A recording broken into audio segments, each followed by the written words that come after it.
Very, very blessed. In my life, I've received the highs of highs and the lows of lows. And I'm very, very thankful to God for every experience that I've had, whether it's been good or bad or indifferent. It's all made me the man I am today. I've had such a marvellous career that I'm really, really thankful for. I've worked very hard, but it's all been God's plan. Everything that's happened has been God's plan. Even today, to come back at 37 years old. You see him in like an interview and he's all irate. That's fight mode, and all of the Furies, they all have fight mode. It's serious and it's intense. It's God's plan and God's will, and we will see where it takes us, no problem. My last 2 fights, I didn't get the result I was after. Alexander got the results over me. Fair play to him and his team and everybody around it. You know, it's life lessons. In this life, you don't always get what you want. You don't always get what you think you want and think you did enough to get.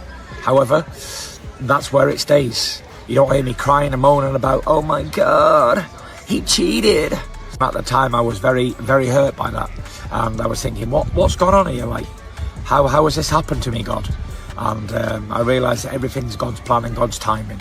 And I'm just so thankful and so blessed to be in this position and on the verge of a massive return in 2000. No, I think he's past his best.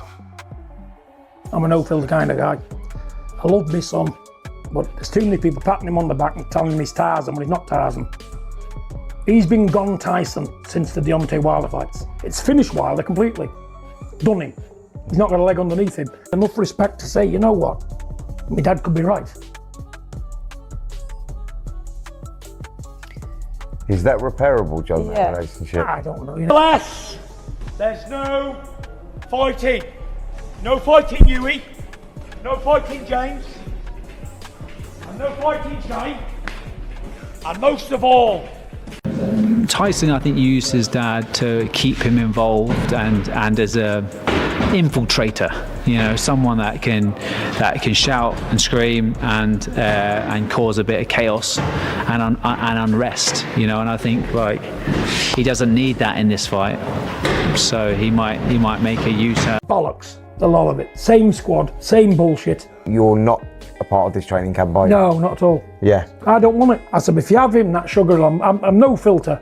I said, I'm gone. But what is it about Sugar? He's Is no it good. Tactically, technically? He's useless. Everybody's been in the corner. He got beat. He's been gone Tyson since the Deontay Wilder fights. It's finished Wilder completely. It took a lot away from Tyson. Magmadov.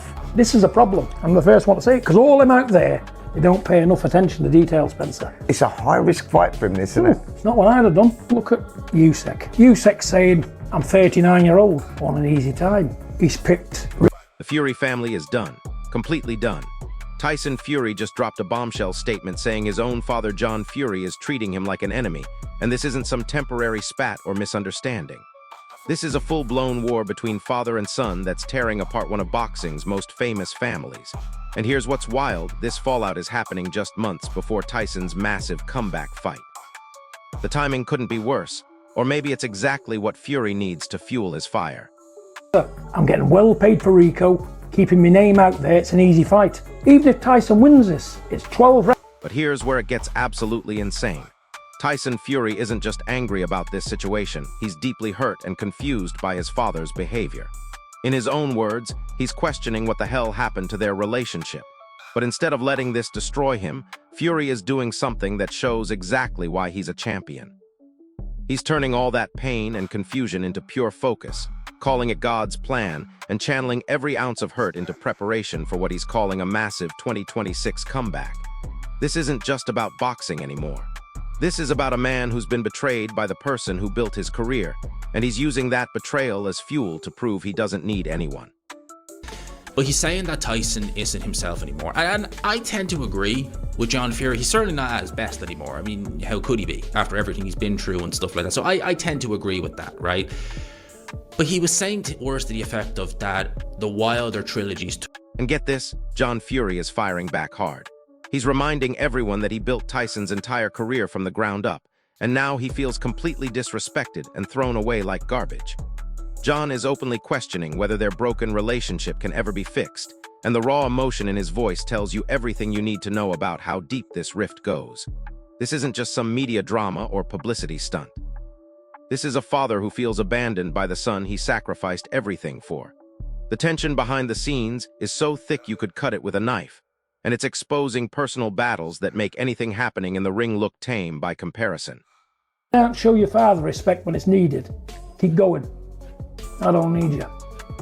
I don't need him and his millions. I need nothing off him.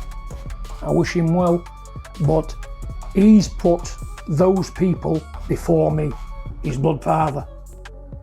That's hurt me like you wouldn't believe. So, they can jog on. Yeah. Now listen to this part, because it reveals everything about Tyson's mindset. Shane McGuigan, who's been around the Fury camp, explains that Tyson strategically used his father's chaos and drama to create psychological warfare with opponents. But here's the kicker: he doesn't need that anymore. Fury has evolved into a smarter, more disciplined fighter who can create his own intensity without relying on family drama. This shows a completely different version of Tyson Fury, someone who's learned to channel his emotions into pure ring preparation instead of letting them explode in public. He's mentally sharper than he's ever been, and that should terrify every heavyweight on the planet. I've people around me, never have and I never will, because I'm a psychopath. I can't have 1 million people around me because it doesn't work. I just have the same old people I've always knew, that's it. I'm not interested in making new friends, I'm not interested in what the next man's got, I'm not interested in what the next door neighbour's doing, don't care. Keep me. But wait, it gets worse. John Fury is openly trashing Tyson's entire team and training choices, calling some of his coaches completely useless and questioning every tactical decision being made. Think about that for a second. The man who discovered Tyson's talent, who guided him through his early career, is now publicly destroying the people Tyson trusts most. This highlights just how deep the disagreement goes behind the scenes. It's not just about personal feelings.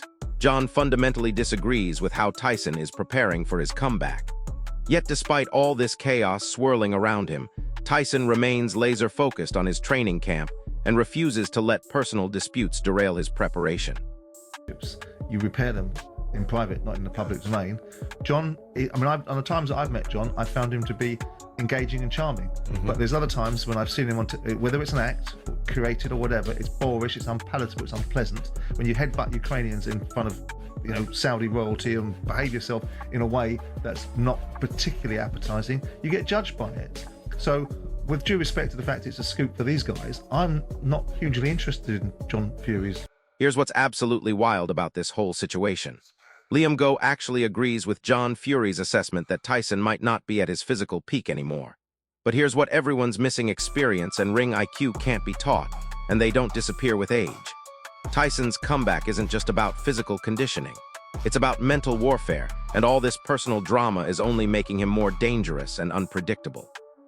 A fighter with nothing left to lose, who's been betrayed by his own family, becomes the most dangerous type of opponent. The heavyweight division has no idea what's coming for them. The thing is there's nothing more left in life for these boxers. When these great boxers what's completed the game and they've got everything, what else can Tyson do? There's only so much yachts and sailing, and there's only so much flying on holidays, and there's only so much fucking whatever a normal person thinks is good you can do. And John Fury isn't holding back anymore. He's laying it all out there, stating that he needs absolutely nothing from Tyson or anyone else in his circle. The frustration and hurt in his voice is raw and personal, showing just how completely their relationship has deteriorated. Tyson's choices have clearly pushed his father to the breaking point. But here's what's fascinating. This level of personal tension might be exactly what sharpens Fury's focus and determination for his upcoming fights. Some fighters crumble under family pressure. Champions use it as motivation. Yeah, well, whether he can take him or not, he shouldn't be taking him, and he knows that. But when he's on his A game and he boxes, he can box. He ticks all the boxes, trust me, and he's exciting as well. And he does the right thing with this level of opposition because he's walking through. This is where Tyson Fury shows his true champion mentality. He's making it crystal clear that he only trusts a tight inner circle now, completely rejecting distractions and unnecessary drama from anyone, including family members. His focus has become laser-sharp, and he's isolating himself from anything that doesn't directly contribute to his success in the ring. This disciplined approach shows a champion who's learned to channel intensity into preparation rather than letting it explode in public. Even with family chaos erupting around him, Fury's mind is completely locked in for his comeback, and that makes him an unstoppable heavyweight force. Weight division changed everything. Magwadov's capable of doing that. He's a big, strong man, as you can see. Tyson's an elite boxer, but what's he got left? I don't know. Because you'll only know when you get in that ring, and then it's too late. You know, let's just see. Tyson's not a stupid man. He knows. But here's where the outside criticism gets really interesting. Simon Jordan is absolutely destroying John Fury for making private family issues public, stressing that real reconciliation happens behind closed doors, not in front of cameras. Despite all the media drama and his father's public criticisms, Tyson Fury remains completely focused on his training and comeback preparation. He's not letting outside opinions or family dysfunction affect his professional goals. This shows a level of maturity and mental strength that proves Fury can separate personal chaos from ring performance, and he'll step into that ring completely focused and ready to dominate anyone who stands across from him. Mahmoud is made for him. It's a perfect fight for him. Got the height, looks the part, he's strong. I think Tyson's hands will be too fast. I think Tyson, his feet, and the thing what I want to see how his feet have deteriorated, because it happens to everybody. So I just want to see what version of Tyson we get. He's out in Thailand training. So he's got to make sure he trains right. No cutting corners at this stage in your life. 37 years old. There's a lot of young lions knocking at the door, watching you. You're in a meal ticket, they're planning for you already. And I think Tyson's very... Now get this insight from Shane Fury, because it explains everything about Tyson's motivation. For someone who's already achieved everything in boxing, heavyweight champion, massive paydays, global fame, wealth, and luxury completely lose their appeal. The real challenge becomes proving himself inside the ring against the best competition available. This reveals that Fury's comeback isn't about money or fame anymore. It's about legacy and personal satisfaction. Fans can expect a fighter driven purely by passion and purpose, someone who's hungry to prove he still belongs at the absolute top of the heavyweight division, fully motivated despite everything he's already accomplished. I'm not seeing what John said, but obviously I suppose he's in a position where he knows his son, he probably knows the best version of him, and he's probably looking at him now and just feels that it isn't. I think all questions will be answered on the 11th of April, won't they? And we'll see what he's Peter Fury brings up something crucial that everyone needs to understand. When Tyson Fury is in top form, he literally ticks every single box you want in a heavyweight champion. His ability to read opponents, control the pace and distance of fights, and adapt mid-fight makes him exciting and incredibly dangerous for anyone stepping in with him. Despite all the personal drama and outside doubts about his condition, Tyson's fundamental technique and mental sharpness remain completely intact. Fans should expect precise, calculated performances with devastating impact. Fury's combination of natural skill, years of experience, and burning determination ensures he remains a dominant and thrilling force in heavyweight boxing. You know, obviously Fury's got his own fans and people that think that he is a legend and one thing and another. Well, that's all well and good, but you've got to look at his resume. It doesn't stack up. Not to the great fighters. It doesn't stack up. Here's what makes this whole situation even more intriguing. John Fury is openly questioning why Tyson is even returning to boxing, pointing out all his career achievements and expressing doubts about what's left for him to prove. But this criticism only highlights Tyson's hunger and unpredictability as a competitor. Choosing to return from retirement shows he craves challenges over comfort, competition over easy money. Good. I think that mentally he's in a good place. Physically, he looked good as well. He's been working well out in Thailand, and I sort of agree with Paulie. I think that he's a massive addition to the heavyweight scene. He has been over the last 10 years, and I think it's good to have him back. You know, we need the characters. Are the legs still? Tyson's looking in magnificent shape. Best I've seen him in, to be quite honest, for a long time, and more importantly, mentally he's in a good place. And this is a big fight. He's in with a very, very experienced fighter who's a big man, big puncher. I think he's got a 90% knockout ratio. He's knocked out 17 of his opponents in the first round. So you know he can whack, and he's not fazed about fighting over here. He fought recently over here and beat Dave Allen. And this is quite a big. Tyson Fury, Magwadov. Good little fight. Tyson's nice and relaxed. He's coming back. Again, after retiring, he's back out of retirement. We kind of knew it was going to happen. he seems in a good place. He seems quite happy. He's not out of shape. He's in his usual shape, which isn't great shape in terms of physicalities to look at.